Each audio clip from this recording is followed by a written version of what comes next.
Everyone. तो आज का चैप्टर शुरू करने से पहले मैं पहले ही वार्निंग पुट कर देना चाहती हूँ कि आज का चैप्टर थोड़ा सा डिस्टर्बिंग होने वाला है।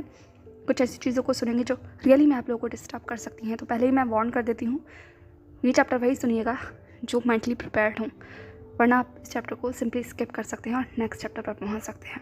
क्योंकि आज की स्टोरी में हम लोग कुछ ऐसे एलिमेंट्स को टच करेंगे और इस चीज़ से मैं किसी को ऑफेंड नहीं करना चाहती हूँ, किसी को डिस्टर्ब नहीं करना चाहती हूँ, और मैं सुसाइड के थॉट को लेकर भी कम्प्लीटली इसके अगेंस्ट हूँ। सॉल्यूशन होता है, हमें फाइंड करना होता है, सुसाइड कभी भी सॉल्यूशन नहीं है। ओके, तो चैप्टर स्टार्ट करते हैं। Let's start.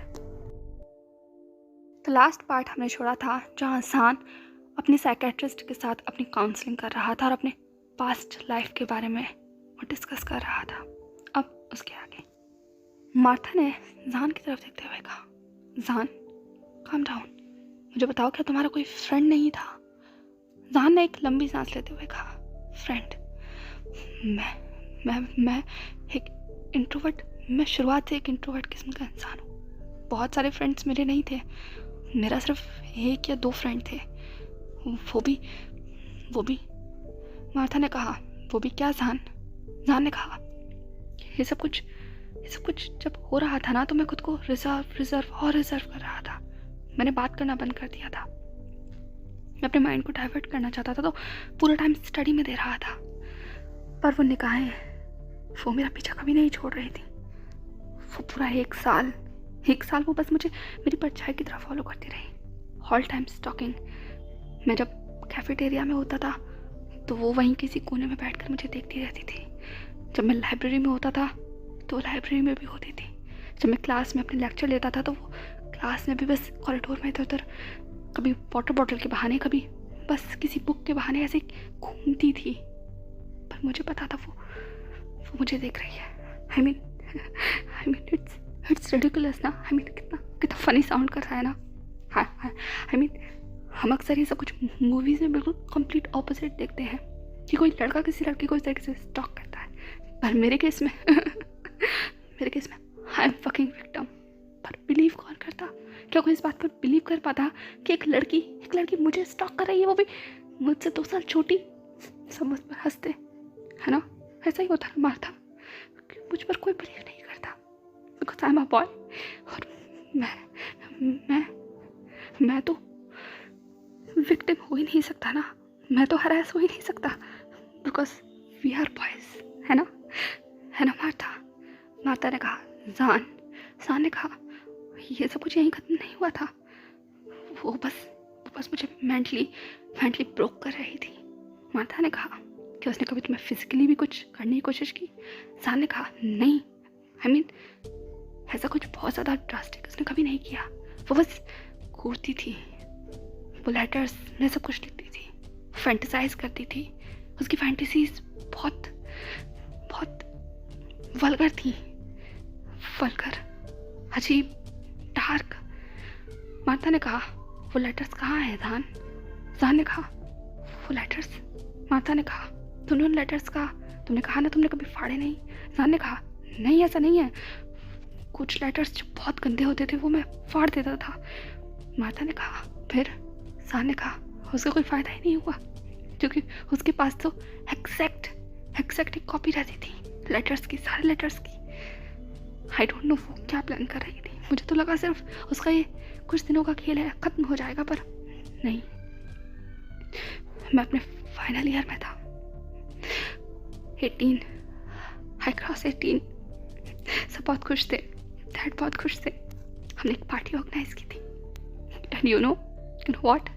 मार्था ने कहा, जान ने कहा, उस दिन उस ईयर 12th क्लास में एक लड़का आया था। मार्था ने कहा, एक बॉय? जान ने कहा, yes, and he is so nice to me, I mean he is charming. मतलब मार्था ने कहा, तुम मुझे प्यार करते थे? जान ने कहा, प्यार? No dam not. मार्था ने कहा, फिर? जान ने कहा, आई डोंट नो, वो बस एक ऐसा चीज़ था जो मुझे डाइवर्ट करता था। आई मीन तभी वो मुझसे बात करता था।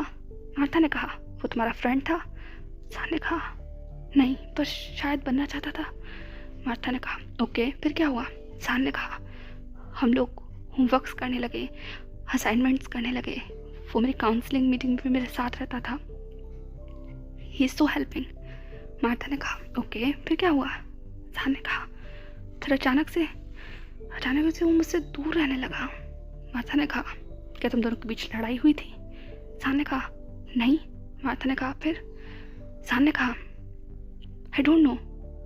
एक दिन आके उसने जब मैंने उससे पूछा कि उसे क्या हुआ तो वो भाग गया। मार्था ने कहा ऐसे ही? जान ने कहा हाँ, मैंने उसका पीछा करने की कोशिश की पर वो। फिर 2 हफ्ते के बाद वैलेंटाइन डे था कॉलेज के अंदर। मैं लाइब्रेरी में नोट्स प्रिपेयर कर रहा था। मेरा टेस्ट था। मार्था ने कहा फिर क्या हुआ? जान ने कहा अचानक से युवानी वहाँ आ गई। मार्था ने कहा युवानी? जान ने कहा हाँ, वो बस मेरे साथ में आके बैठ गई थी। मैं जाने वाला था लेकिन उसने मेरा हाथ पकड़ लिया। मार्था ने कहा उसने तुम पर फोर्स किया खुद को? जान ने कहा हाँ, उस दिन पहली बार। She was so aggressive. उसने मेरी कलाई पर अपने नाखूनों को गाड़ दिया था। मैं छुड़ाना चाहता था पर वो जैसे आई डोंट नो। मार्था ने कहा फिर क्या हुआ? जान ने कहा उसने मुझे गिफ्ट दिया। मार्था ने कहा गिफ्ट? जान ने कहा हाँ, उसने मुझे एक ब्रेसलेट गिफ्ट किया था। मैं उसे वापस करना चाहता था पर मार्था ने कहा उसने फिर से तुम्हें फोर्स किया।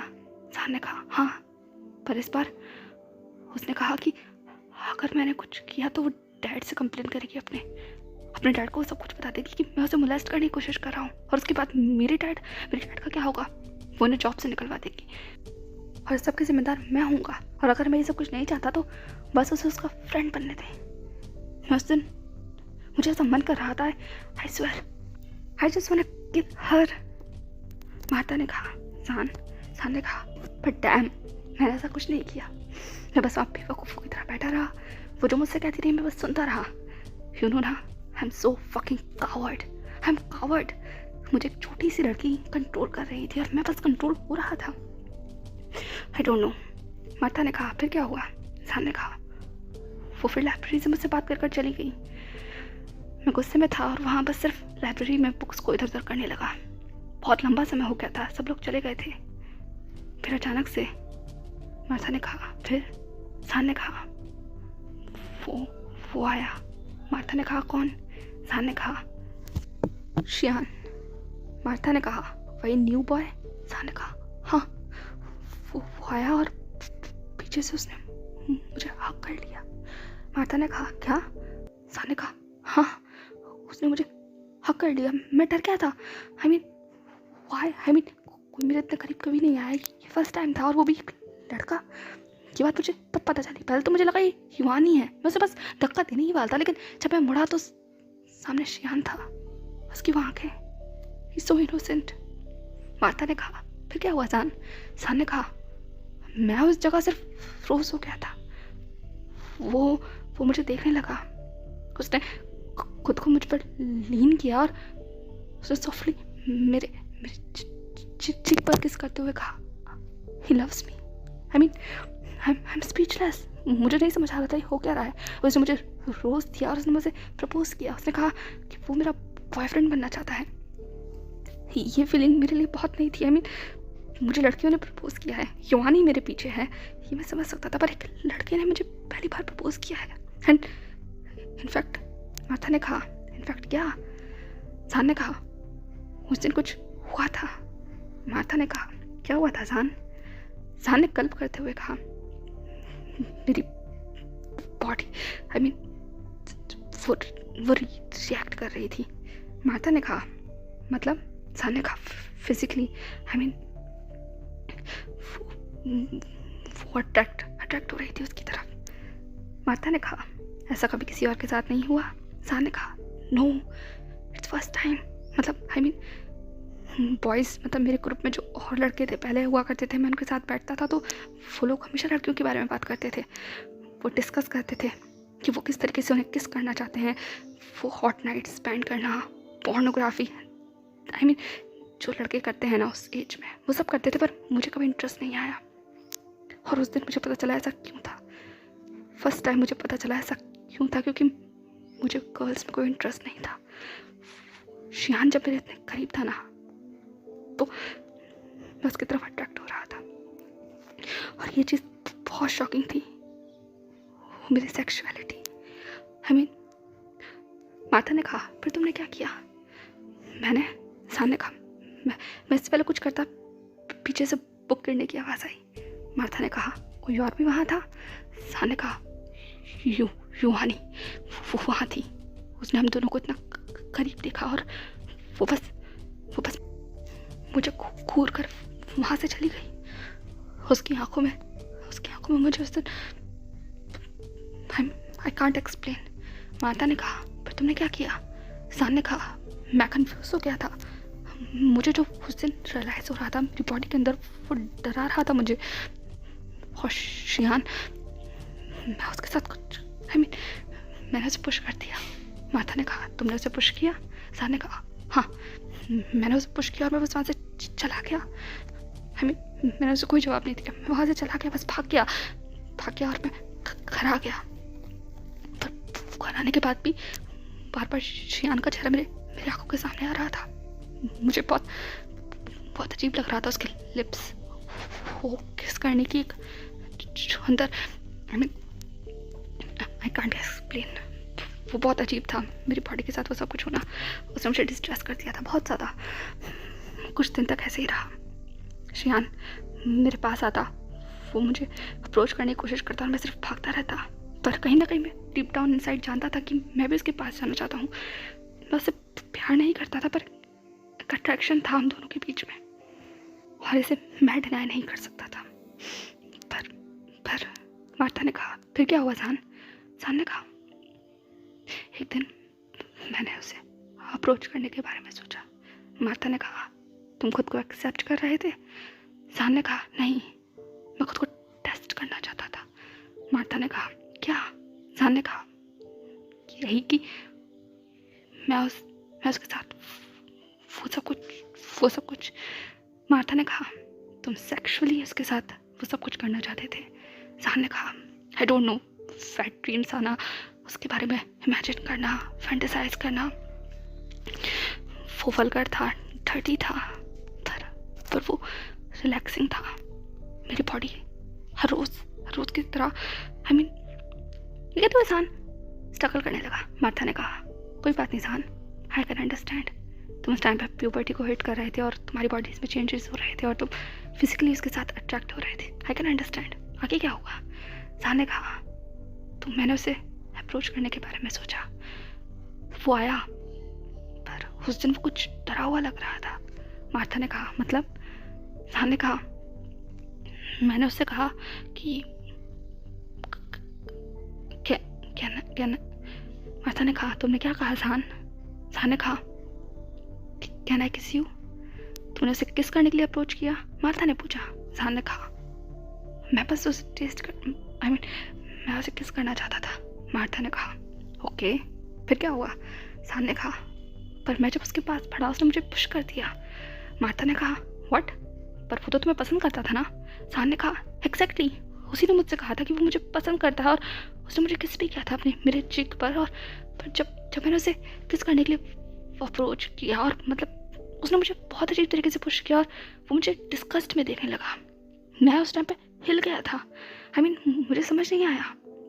मैंने उससे पूछा कि क्या हुआ ये? तो उसने मुझसे कहा वो तो प्रैंक कर रहा था। उस टाइम पे मुझे लगा उसने मुझे खींच कर चाटा मारा है। माता ने कहा सान ने कहा उसने मुझसे कहा वो मुझे अप्रोच कर रहा था क्योंकि वो फर्स्ट पोजीशन चाहता था। वो कॉलेज के अंदर हेड स्टूडेंट बनना चाहता था और वो न्यू बाय है, अभी भी आया है कॉलेज में, तो कोई उस पर इतना ध्यान नहीं दे रहा, जबकि वो भी एग्जैक्टली मेरी तरह एक्सीलेंट स्टूडेंट है। पर मेरी पॉपुलैरिटी बहुत है और वो मुझे ह्यूमिलेट करना चाहता था। वो मुझे मार्था ने कहा तो उसने तुम्हें बुली किया? सान ने कहा उसने ये कहते हुए सान अपने हाथों को अपनी मुट्ठी में धंसाने लगा। मार्था ने कहा उसने क्या किया सान ने कहा जब मैं उसे किस करने के लिए अप्रोच कर रहा था।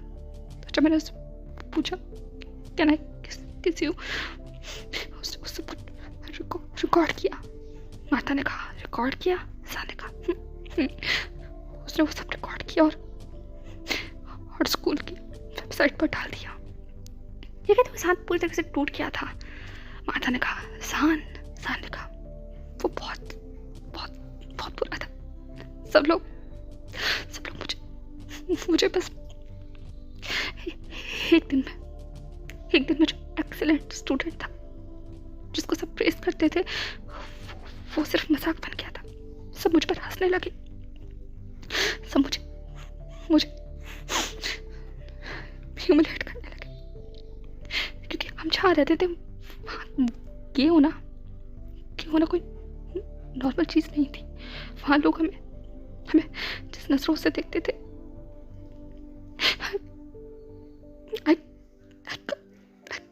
I can't explain. I can't. वो बहुत बुरा था, बहुत ज्यादा। वो हंसने की आवाजें, मजाक उड़ाना, बाथरूम में लड़कों का इतना अजीब बिहेव करना मेरे साथ, वो सब डिस्गस्टिंग था, बहुत डिस्गस्टिंग। मैं डिप्रेस हो गया था। क्योंकि फर्स्ट टाइम तो मेरी सेक्सुअलिटी का इस तरीके से मेरे सामने आना वो शॉकिंग था। फिर ये सब कुछ स्कैंडल हो जाना स्कूल में, वो बुलिंग बढ़ती चली गई और मैं बस लोगों से दूर होता चला गया। काफी लंबे समय तक मैं स्कूल नहीं गया। पर स्कूल से खबर घर पहुंच चुकी थी। डैड को पता चल गया, मॉम को पता चला। Zoe, my lovely girl, she's so beautiful, so innocent, you know, she come to me. वो मेरे पास आई और उसने मुझे हक किया।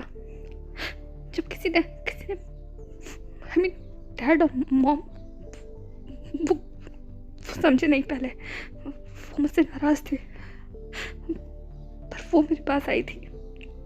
मैंने रूम में जब खुद को बंद कर रखा था ना, वो मेरे पास आई, उसने मुझे हक किया। तो उसने मुझसे कहा कि मैं गलत नहीं हूँ, अगर मैं लड़कों को पसंद करता हूँ तो कोई बात नहीं, ये मेरी सेक्सुअल प्रेफरेंस है और इससे मैं उसके लिए बदलना नहीं चाहता हूँ। उसकी आंखों में ट्रस्ट देखा मैं, उसके फेस पर स्माइल, और जिस तरीके से उसने मुझे हक किया, मुझे रियलाइज हुआ कि एटलीस्ट इस पूरी दुनिया में कोई एक शख्स ऐसा है जिसके लिए मैं नहीं बदला, जिसके लिए मैं सच में नहीं बदला था, जिसके लिए मैं आज भी वही जान था, वही।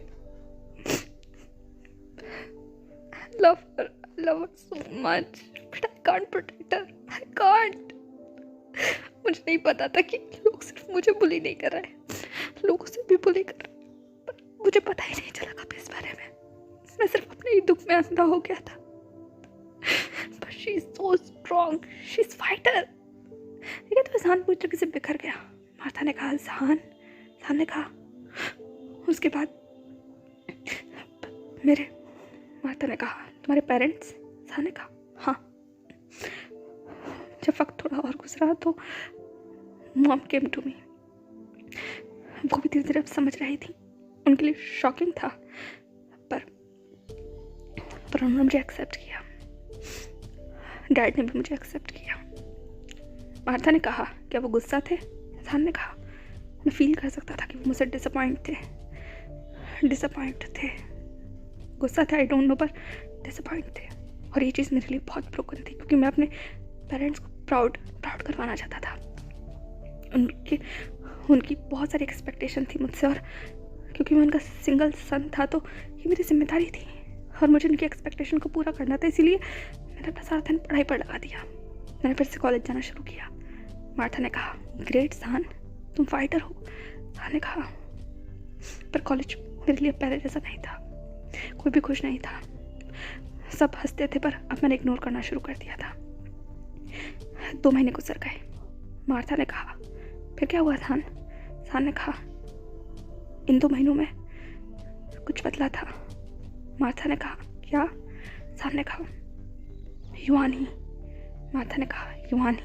जहान ने कहा हाँ एक्चुअली जब पूरा स्कूल इस तरीके से ने मुझे मतलब वो सब मुझे ह्यूमिलेट करते थे, बुरा फील कराते थे, तो वो शी अप्रोच्ड मी, उसने मुझसे कहा कि मैं गे हूँ इसलिए मैंने उससे प्यार नहीं किया, वो समझ सकती है। उसने मुझसे कहा कि कोई बात नहीं, वो सॉरी है, और वो सब कुछ जो उसने मेरे साथ किया उसके लिए उसने मुझसे अपोलोजाइज मांगा। मार्था ने कहा वो तुम्हारा फ्रेंड बनना चाहती थी। सान ने कहा हाँ वो सच में सॉरी थी। आई मीन मैंने बिलीव किया। मार्था ने कहा पर वो रियल में नहीं थी। सान ने कहा आई डोंट नो, उस टाइम मैं बहुत ब्रोकन था। मैंने उससे बात करना शुरू नहीं किया था, पर वो मेरे साथ आकर समय स्पेंड करने लगी। वो बहुत स्वीट, पोलाइट और बहुत क्यूट बिहेव करने लगी। वो मुझे सपोर्ट करने लगी, मुझसे कहने लगी कि वो गे के बारे में और ज़्यादा पढ़ रही है और उन्हें गे कपल बहुत अच्छे लगते हैं। आई मीन वो मुझे गे स्टोरी सुनाने लगी, मतलब बियर लव, यू नो। उसके पास बहुत सारी नॉवेल्स थी, उसने बहुत सारी नॉवेल्स खरीदी, उसने मुझे पढ़ाई, बहुत सारी मांगाज उसने मुझे गिफ्ट की। वो एकदम से सपोर्टर बनने लग गई थी मेरी। और मैं जो इतना ज़्यादा ऑलरेडी मेंटली ट्रॉमेटाइज था, मुझे समझ ही नहीं आया वो क्या कर रही है मेरे साथ। मार्था ने कहा वो क्या कर रही थी। सान ने कहा वो मेरे करीब आ रही थी। मार्था ने कहा करीब मतलब। सान ने कहा वो मेरा ट्रस्ट गेन कर रही थी, वो फ़ायदा उठा रही थी। मार्था ने कहा जान एक्सप्लेन करो। सान ने कहा वो बस मुझे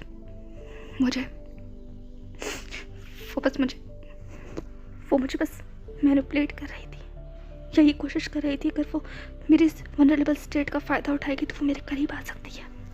मार्था ने कहा तो तुमने उस पर बिलीव कर लिया था। सान ने कहा नो नेवर, मैं इतना बेवकूफ़ नहीं था। जो लड़की मुझे 1 साल से स्टॉक कर रही है, जिसका बिहेवियर इतना क्रीपी है, जिसने मुझे इतना मेंटली हरास किया, मैं उस पर कैसे बिलीव कर सकता था। मार्था ने कहा फिर। सान ने कहा बस मैंने भागना छोड़ दिया था। मार्था ने कहा मतलब। सान ने कहा अब मैं बस उससे भागता नहीं था, वो आकर मेरे पास बैठती थी, बकवास करती थी, बोलती थी, and I just ignore her, क्योंकि मैंने सोच लिया था बस स्कूल ख़त्म होने में 6 महीने का समय बाकी रह गया और उसके बाद सब खत्म हो जाएगा। तो मैं बस सिर्फ फोकस करने लगा अपने एग्ज़ाम प्रिपरेशन पर। वहाँ मेरे पास आकर जोए और सीही भी बैठते थे। मार्था ने कहा तुम्हारी सिस्टर। सान ने कहा हाँ, और उसकी बेस्ट फ्रेंड। वहाँ मेरी मुलाकात सीही से हुई थी। मार्था ने कहा तो उसका बिहेवियर कैसा था। जान ने कहा बिल्कुल जोही जैसा। She is such a nice girl and surprisingly वो भी मेडिकल की तैयारी कर रही थी। मार्था ने कहा वाओ। जान ने कहा मैं, जोही, सीही, हम तीनों मेडिकल की प्रिपरेशन कर रहे थे। हमारा एग्ज़ाम, टारगेट, गोल सब एक था। बस बात ये थी कि वो मेरे जूनियर थे और मैं सीनियर, तो पहले मुझे अटैम्प्ट देना था और वो सिर्फ मेरे पास बैठकर मुझसे बात करते थे, क्योंकि मैं डिप्रेस था। जोई जानती थी, इसलिए वो अपनी फ्रेंड को मेरे साथ लेके आया और हम टाइम स्पेंड करने लगे स्कूल में, ताकि मैं अपने आप को अकेला फील ना करूं। पर ये युवानी को पसंद नहीं आया। वो आकर गुस्सा करती, चिल्लाती। पर वक्त गुजरा, अब घर पे इक्वेशन चेंज हो रही थी, डैड बिजी होने लग गए, इलेक्शन आने वाले थे और अचानक उनको प्रमोशन मिल गया था और वो डायरेक्ट सेक्रेटरी बन गए थे मेयर के लिए। तो उनके कंधों पर बहुत जिम्मेदारी थी। वो बस घर से बाहर रहने लगे, मैं अपनी स्टडी में बिजी हो गया। जोही जीही वो भी बस घर पे आते जाते, हमारा मतलब एक कनेक्शन, एक बॉन्ड बन गया था। और युवानी, मैंने बस उसको इग्नोर करना शुरू किया। बड़ी मेरी गलती थी, बहुत बड़ी गलती। एक दिन स्कूल में एनुअल फंक्शन होने वाला था, मैं जाना नहीं चाहता था, काश मैं वहाँ गया ना होता, पर जोई ने जिद की और उसके लिए, सिर्फ उसके लिए मैं वहाँ उस पार्टी में गया। सब कुछ अच्छा चल रहा था। जोई जी अपने आप में खुश हो गए थे और मैं भी टीचर्स के साथ बात करने लगा। एक टीचर थे जो मुझे गाइड कर रहे थे मेरे एग्ज़ाम के लिए। एटलीस्ट वो मुझे सपोर्ट करते थे, मेंटोर थे मेरे, तो मैं सिर्फ उनसे बात कर रहा था और जी मुझे बस वहीं छोड़कर चली गई थी। फिर सब बस ब्लेंड होना शुरू हुआ, पार्टी शुरू हुई। मैं बस जूस पी रहा था एंड आई डोंट नो, अचानक मुझे थोड़ा डिजी फील होने लगा। मैं एक्सक्यूज़ लेकर वॉशरूम में गया। मार्था ने कहा जान ने कहा वॉशरूम में गया। वहाँ सब खाली था, पार्टी ऑडिटोरियम में चल रही थी और मुझे अनईजी फील होने लगा। ऐसा लग रहा था जैसे कि मैं सांस नहीं ले पा रहा, बहुत सफोकेटिंग था। बॉडी हॉट हो रही थी, मुझे कुछ समझ नहीं आया। मैं वहाँ फर्श पर बैठ गया था। फिर अचानक मार्था ने कहा अचानक क्या हुआ जान ने कहा कोई आया बाथरूम में। मार्था ने कहा कौन? जान ने कहा युहानी आई थी। आई डोंट नो, मैं उसे ठीक से देख भी नहीं पा रहा था, मेरा सर चकरा रहा था, हालत बहुत ख़राब हो गई थी। उसके बाद वो आकर पता नहीं क्या क्या बोलने लगी, मुझे कुछ सुनाई नहीं दे रहा था। मैं बस वहाँ बैठा हुआ था ऐसे ही, और फिर वो मुझे टच करने लगी। मार्था ने कहा क्या? जान ने कहा वो मुझे टच करने लगी। मैं उसे पुश कर रहा था पर वो स्ट्रॉन्ग हो गई थी और मेरी बॉडी वीक। उसने मुझे हाथ से पकड़ा और वो मुझे खींच कर कहीं ले जाने लगी। मैं फोर्स से खुद को दूर कर रहा था पर मेरी बॉडी वो मेरा साथ नहीं दे रही थी। वो मुझे वॉशरूम से खींचकर वो साइड वाली क्लास में लेकर गई और बस क्लास बंद कर दी। उसके बाद आई डोंट नो उसने क्या की। उसने मुझे टच की, उसने मेरे कपड़े खोले, उसने मुझे फोर्स किया। She just ruined me. I don't know. I feel filthy, dirty. Still now. मुझे उसका टच फील होता है। वो सब कुछ एक नाइटमेयर था। वो पता नहीं क्या क्या कर रही थी मेरे साथ। I don't know. Don't know. मैं अपने होश में नहीं था, लेकिन मैंने उसको फिर भी पुश की। उसे चोट लगी, धक्का मुक्की हुई हम दोनों के बीच में। वो चीखने लगी, वो बस ये कहने लगी कि मैं उसका लव एक्सेप्ट क्यों नहीं कर सकता, वाई। और मैं सिर्फ उसे समझाने लगा कि वो मैं उससे प्यार नहीं करता। क्या ये समझना इतना मुश्किल है? क्या ये समझना इतना मुश्किल है कि फीलिंग्स फोर्स नहीं की जा सकती? क्या ये समझना इतना मुश्किल है कि मैं उसे नहीं चाहता? मार्था ने कहा। फिर उसके बाद क्या हुआ जान ने रोते हुए कहा। उसके बाद बस रूम का दरवाजा खुला, बहुत सारे लोग वहां पर आए, लड़कों ने मुझे पीटना शुरू किया। सब मुझे पता नहीं क्या क्या कर बुलाने लगे। सब उस लड़की को सपोर्ट कर रहे थे जस्ट बिकॉज वो विक्टिम थी। उन सब के लिए वो विक्टिम थी और मैं fucking monster. I am just rapist. I don't know वो मुझे क्या क्या बोल रहे थे। मेरी ज़ोई ने मुझे बचाने की कोशिश की पर वो उसके साथ भी बदतमीजी करने लगे, उसे मुझसे दूर करने लगे, उसे लड़कियां ह्यूमिलेट करने लगी और मैं कुछ कर भी नहीं पा रहा था। I just hate myself. माता की मुट्ठियां पिच गई थी। वो नोट्स बना रही थी और उसका हाथ कांपने लगा। फिर उसने धीमी आवाज में कहा फिर क्या हुआ जान ने कहा फिर क्या होना था? सब बस हाँ कर इल्जाम लगाते रहे। मैं मना करता रहा पर सुनने वाला कौन था? कौन सुनता मेरी? किसी ने नहीं सुनी। उसके बाद मुझे स्कूल से घसीट कर मुझे पुलिस स्टेशन ले जाया गया। डैड को बुलाया गया, मम्मी को बुलाया गया। रातों रात चार्जशीट फाइल हुई क्योंकि मुद्दा इतना बड़ा था। मेयर की बेटी थी, कोई छोटी बात थोड़ी थी। हर तरफ खबरें फैलने लगी। खबरें बहुत ब्रूटल थी। आई डोंट नो क्या क्या लिखने लगे वो अखबार में। मेरी फैमिली को बेइज्जत किया गया। युवानी के डैड ने प्रेशर बनाया। मैं इग्नोर करता रहा, मैं डिनाइल करता रहा, ये मेरी गलती नहीं है। मैंने कहा कि मुझे कुछ दिया गया था, ड्रग्स दिया गया था, दैट्स व्हाई मैंने ये सब कुछ किया, पर कोई नहीं सुन रहा था। आई डोंट नो वो ऐसा क्यों कर रहे थे। आई थिंक अपनी बेटी को प्रोटेक्ट करने के लिए, इलेक्शन में फ़ायदा उठाने के लिए। आई डोंट नो वो बस इस्तेमाल कर रहे थे। उन्होंने न्यूज़पेपर में जगह जगह मीडिया में रिपोर्ट करना शुरू किया कि वो आगे की यूथ को बिगड़ने नहीं देंगे। मैं एक पीडोफाइल हूँ, मैं एक ड्रग एडिक्ट हूँ, और भी मेरे बारे में बहुत बहुत गंदी बातें छापी गई। और ये कहा गया कि वो इलेक्शन में इस मुद्दे को इस्तेमाल करेंगे। I mean, उन्होंने कहा कि वो इलेक्शन, वो अगर मेयर बने दोबारा से तो वो यूथ पर काम करेंगे और यूथ को ऐसी चीज़ों में जाने नहीं देंगे। ड्रग्स को बैन कराएंगे, गर्ल्स की सेफ्टी के लिए वो प्रिकॉशंस लेंगे। पता नहीं क्या क्या प्रॉमिसेस हुए। I don't know, I fucking don't know, because कोई मेरी नहीं सुन रहा था। क्योंकि सब बस यही मानते हैं ना कि लड़की कभी किसी लड़के का रेप नहीं कर सकती, एक लड़की कभी किसी लड़के को फोर्स नहीं कर सकती, एक लड़की कभी किसी लड़के को स्टॉक नहीं कर सकती, एक लड़की कभी किसी लड़के को हरास नहीं कर सकती। सब यही बिलीव करते हैं ना। और लड़का वो सिर्फ विक्टिम होता है, वो सिर्फ फकिंग मॉन्स्टर होता है, रेपिस्ट होता है। और मैं पीडोफाइल था जस्ट बिकॉज मैं 18 का था और वो 16 की 17 की, तो मैं पीडोफाइल हो गया। कितना फ़र्क था हम दोनों में। एक पल में सब बर्बाद हो गया था, सब कुछ खिलाफ हो गया मेरे। वो इल्ज़ाम मुझ पर लगे जो मैंने कभी कुछ किया नहीं। मैं विक्टिम था, पर मेरी सुनने की बजाय युवानी का कन्फेशन रिकॉर्ड किया गया और उसने सब कुछ, सारा इल्ज़ाम उसने मुझ पर लगा दी। उसने पुलिस को बताया कि मैं उसे स्टॉक करता था। उसने बताया कि 1 साल से मैं सब कुछ कर रहा था। मैं उसे लेटर देता था, वही सारे लेटर्स जो उसने मुझे दिए थे पुलिस को उसने दिखाए। उसने पुलिस से कहा कि मैं उसे टॉर्चर करता था, हरास करता था, बाथरूम में, लाइब्रेरी में, हर जगह। वो सब कुछ जो उसने मेरे साथ किया, वो सब कुछ उसने पुलिस को बताया कि मैंने उसके साथ किया है।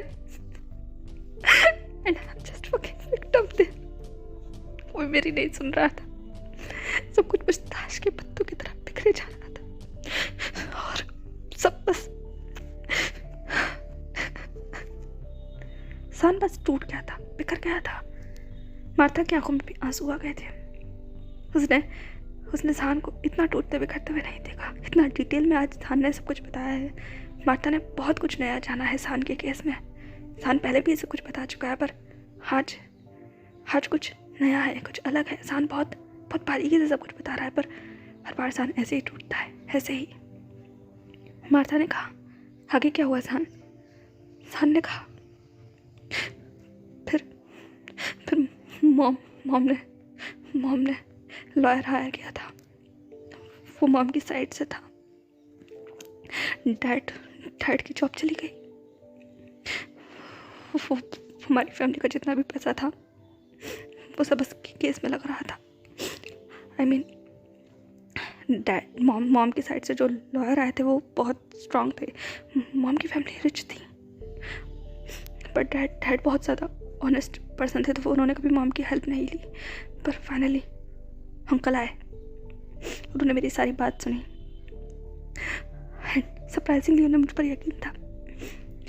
उन्होंने मुझे यकीन दिलाया कि सब कुछ ठीक हो जाएगा। मैं बस वेट करने लगा कस्टडी में। पूरा 1 महीना मैं कस्टडी में था। बाहर क्या चल रहा था आई डोंट नो, पर हालत बहुत बुरे थे, बहुत। और मैं बस मेंटली ड्रेन होता जा रहा था। लॉयर आते, मेरा स्टेटमेंट लेते और फिर चले जाते, बस मुझसे वादा कर कर। फिर 1 महीने के बाद मुझे बुलाया गया। मेरे सामने 2 लॉयर बैठे हुए थे, एक अंकल थे और एक युवानी की साइड से थे। उन्होंने मुझसे कन्फेशन लिखवाया। मार्था ने कहा, उन्होंने तुम्हें फोर्स किया। इंसान ने कहा, काइंड ऑफ। उन्होंने मुझसे लिखवाया कि मैं बस उसे पसंद करता था और वो बस सिर्फ मेरी क्रश थी, और जब उसने मुझसे मना किया तो वो बस बात मेरी ईगो को लग गई। दैट्स व्हाई मैंने उस पर खुद को फोर्स किया।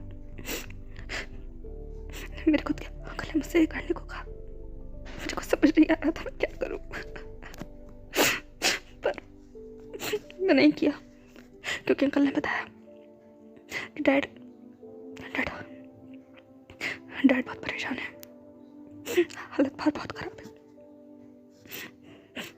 और यही एक ऑप्शन है, मैं इस केस से बाहर निकल सकता हूँ।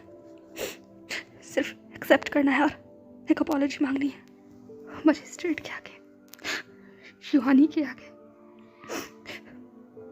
कन्फेस करना है मेरी गलती को जो मैंने की ही नहीं, but I was forced. Martha ने कहा, फिर तुमने कन्फेस की। सान ने कहा, पहले मैंने मना कर दिया था, मैंने मना कर दिया। मार्था ने कहा, फिर क्या हुआ? सान ने कहा, उन्होंने मुझे जेल में डाल दिया, केस चलने लगा और मैं मजिस्ट्रेट के सामने गया। हियरिंग थी, मैंने अपनी फैमिली को देखा था पूरे 3 महीने के बाद। 3 महीने के बाद मैं 3 महीने से जेल में था। सबकी हालत ने मुझे तोड़ दिया था। मेरी जोई जो हमेशा हंसती रहती थी, उसका face, she was so pale, so weak. Mom बहुत डिप्रेस लग रही थी।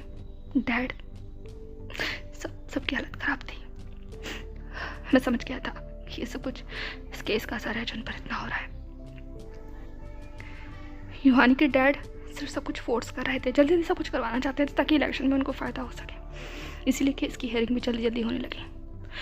और जैसे जैसे केस की हियरिंग हो रही थी और जैसे जैसे मैं अपनी फैमिली को देखता था, हर बार उनकी हालत बहुत ख़राब होती थी, बहुत ज़्यादा। I can't describe. मैं अपने आंखों के सामने अपने परिवार को टूटते हुए देख रहा था और मैं कुछ नहीं कर सकता था। I fucking can't do anything.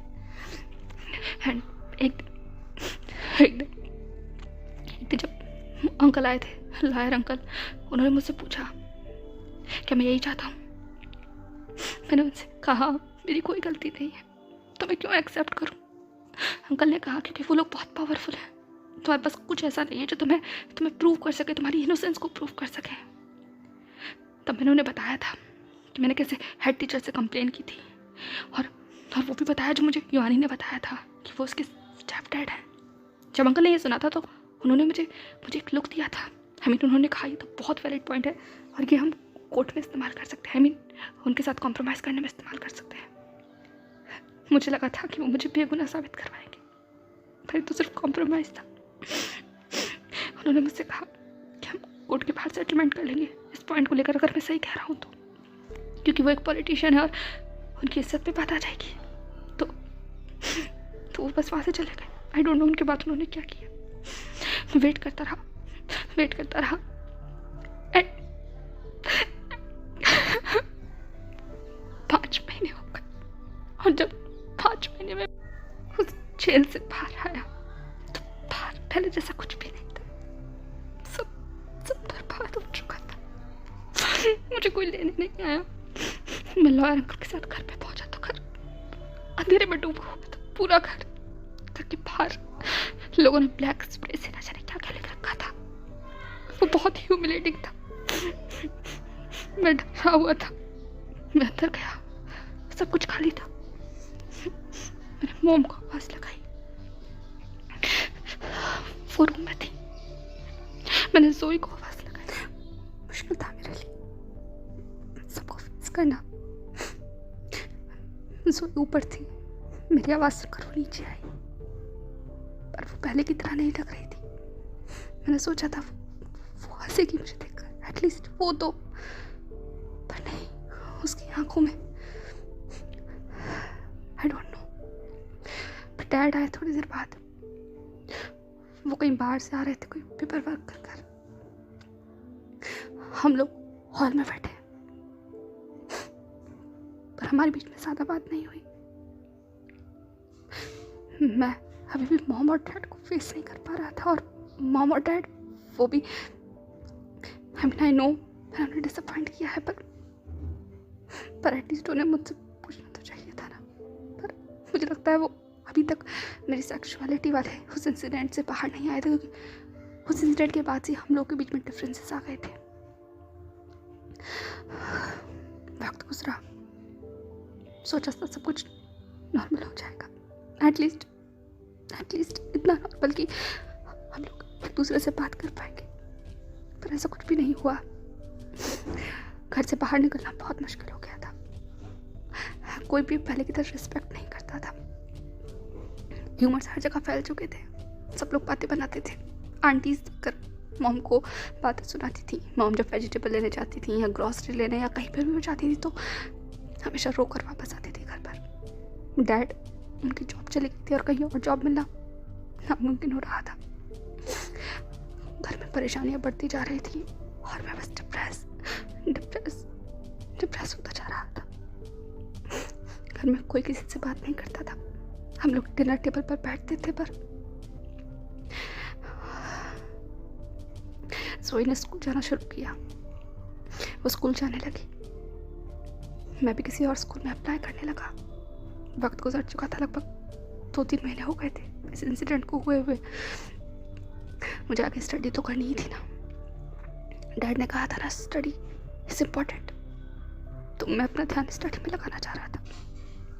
इस डिप्रेशन से बाहर निकलने के लिए ये एक चीज़ थी। तो मैंने अप्लाई करना शुरू किया प्राइवेट कॉलेजेस में, जहाँ पर मेरी आइडेंटिटी ना पूछी जाए। वहीं जोई, उसका साल खराब ना हो तो वो अपने उसी स्कूल में कंटिन्यू कर रही थी। फिर उसके बाद लगभग 6 महीने के बाद everything was ruined again। मुझे कैसे पता नहीं चला, मेरी छोटी सी बहन इतने दर्द में थी, मुझे कैसे पता नहीं चला उसके मुस्कुराहट के पीछे कितना दर्द है। मैंने क्यों नहीं देखा उसकी आंखों में झांक कर कि उसके साथ क्या हो रहा है। मैंने क्यों नहीं पूछा, क्यों। ये तो सान अपने बाल खींचने लगा। मार्था ने कहा, सान तुम्हारी बहन तो मैं से देखकर कभी खुश नहीं होगी, क्या हुआ था उसके साथ बताओ। सान ने कहा, उसके साथ मुझे भी नहीं पता, तब तक पता नहीं चला जब तक कि मार्था ने कहा, सान ने खुद को बहुत संभाल कर फोर्स करते हुए कहा, देख हम सब डिनर टेबल पर बैठे हुए थे। मॉम ने कहा कि मैं सोन को बुला कर लाऊं, क्योंकि जब से वो स्कूल से आई है वो रूम से भाग नहीं निकली, और जब स्कूल से आई थी तभी बहुत परेशान लग रही थी। मैंने मॉम से कहा, मैं जाता हूँ। तभी फोन बजा कर का लैंडलाइन का। मैंने जोई के रूम में जाने से पहले फोन उठाया। फोन पर सी ही थी, वो रो रही थी। मैं डर गया था। मैंने उससे पूछा, सी क्या हुआ है।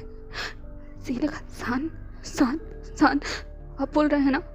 मैंने कहा, हाँ मैं बोल रहा हूँ। सी ने कहा, जोई ठीक है। मुझे और डर लग गया था। मैंने कहा, जोई वो अपने रूम में है, जब से स्कूल से आई है वो रूम में ही है।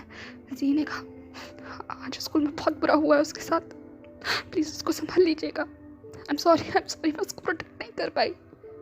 मैंने कहा, सी मुझे पता हुआ क्या है। ये कहते हुए, मुझे खुद भी नहीं पता, मेरा पूरे शरीर कैसे कांप रहा था। और जो जी ने मुझे बताया वो सब सुनकर तो मैं आई एम टायर्ड इनसाइड। जी ने बताया, आज लंच के बाद जब वो और सोई कैंटीन एरिया में थे, और जब सोई वॉशरूम में गई थी तो कुछ लड़कों ने उसके साथ बदतमीजी की, ये कहकर जब मैं किसी के साथ बदतमीजी कर सकता हूँ तो व्हाई नॉट। वैसे भी रेपिस्ट की बहन के साथ और क्या किया जाना चाहिए। उसे भी तो पता लगना चाहिए कि किसी और लड़की को गलत छूने का नतीजा क्या होता है, कैसे छूते हैं और कैसा लगता है। अगर उन्होंने उसके साथ, जैसे ही मैंने सुना मैं बस फोन वही पटक कर मैं सोई के रूम में भागा। मैं दरवाजे को पीटने लगा। मैं बहुत जोर से आवाज़ लगाने लगा, पर अंदर से आवाज़ नहीं आ रही थी। मेरी आवाज़ सुनकर मॉम और डैड भी आ गए थे। वो भी डरे हुए लग रहे थे। उन्होंने मुझसे पूछा कि क्या हुआ है, पर मेरे अंदर हिम्मत ही नहीं थी, मैं कैसे उन्हें बताता। तो मैंने दरवाज़ा खटखटाना शुरू किया, पर अंदर से कोई आवाज़ नहीं आ रही थी। मैं डर गया था, मैं बहुत डर गया था।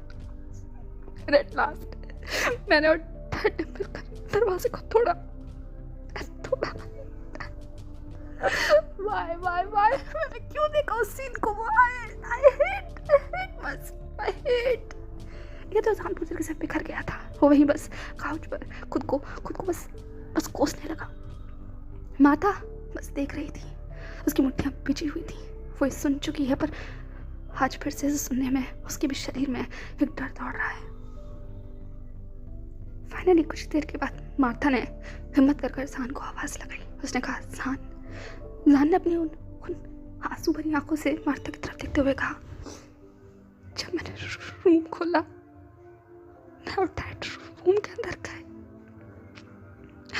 she was no more. She was no more. She hang on herself. I don't know what should I do. उस गिल्ट से मैं कभी खुद को छुड़ा पाऊंगा या नहीं. My poor innocent soul. I'm such a sinner.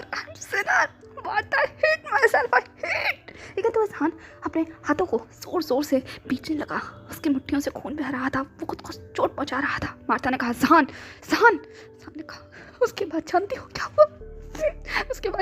क्या हुआ?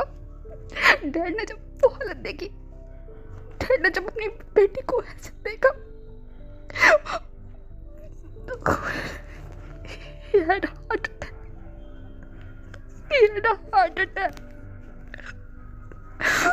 उस दिन मैंने एक नहीं, उस दिन मैंने 2 शख्स को खोया था.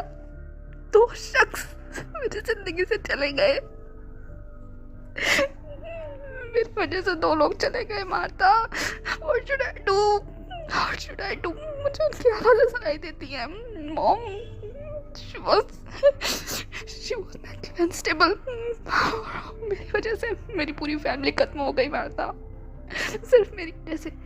मार्था ने कहा, ज़ान, इसमें तुम्हारी कोई गलती नहीं है. सब कुछ उसने किया था. युवानी ने, ज़ान ने कहा, पर किसने सुना? किसने यकीन किया? किसने पूछा मुझसे? किसने? हाँ, किसी ने भी नहीं. कोई भी नहीं जानना चाहता था कि मैंने क्या किया था. किसी ने नहीं पूछा कि मेरे साथ क्या हुआ था. किसी ने नहीं पूछा कि मेरे परिवार की क्या हालत हुई. सिर्फ एक बदतमीज, बेवकूफ़, ऑब्सेसिव पागल लड़की के मुझ पर इल्ज़ाम लगाने की वजह से मेरे परिवार का क्या हुआ. उसकी पूरी फैमिली ने तो उसको कवर अप करने के लिए इसको रफा दफा कर दिया. पर मेरा क्या? जेल से बाहर निकलने के बाद क्या मेरी ज़िंदगी पहले जैसी रह पाएगी? क्या कभी पहले जैसी हो पाएगी? क्या मेरी ज़ोई वापस आ पाएगी? जो कॉलेज के, जो स्कूल के बच्चों ने उसे मेंटली टॉर्चर किया, उस केस के बाद क्या वो सब कुछ ठीक हो सकता था? क्या सहा है मेरी ज़ोई ने? उसने अपने सुसाइड लेटर में लिखा था. वो एक शब्द अभी तक आंखों के सामने ऐसे ही है. उसकी वो बॉडी, वो आंखें, उसका पूरा चेहरा, उसके शरीर पर वो निशान खरो चुके. I hate myself. ज़ान जितना ज़्यादा बोल रहा था, अब उसकी हालत और ज़्यादा ख़राब हो रही थी. वो अनकंट्रोलेबल हो गया था. उसे सडनली एंजाइटी अटैक होना शुरू हो गए थे. उसकी सांसें भारी हो गई थी, आंखें ऊपर चढ़ गई थी और शरीर बस अकड़ गया था. जैसे ही मार्था ने देखा, वो भी अलर्ट हो गई थी. उसने ज़ान को होश में दिलाने की कोशिश की, उसके प्रेशर पॉइंट्स को स्टेबल करने की कोशिश की, पर सब कुछ फेस था. एट लास्ट मार्था ने ज़ान को कंट्रोल करने के लिए उसे एक इंजेक्शन दिया ताकि ज़ान काम डाउन हो सके. और देखते ही देखते ज़ान की पूरी बॉडी उस काउच पर ऐसे ही बस सोललेस, लाइफलेस हो गई. उसका पूरा चेहरा, उसका पूरा दर्द उस कमरे में था.